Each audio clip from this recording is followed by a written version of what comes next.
From the 12th of the 5th month of 1446, ducks and geese in a cemetery. There are gatherings at the graves that don't involve other humans or even humans at all. The memory, legacy, and energy of being goes on, regardless of if they are there.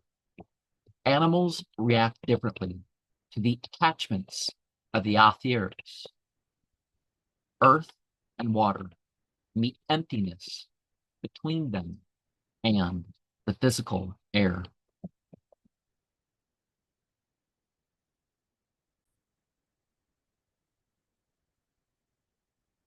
And you will see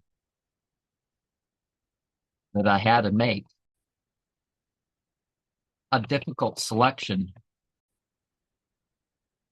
in choosing the pictures to convey my message.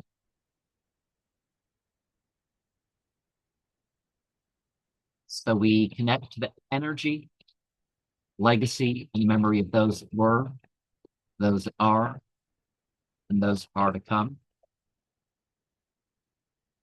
regardless of the cemetery, graveyard, memorial park, or whatever you want to call it.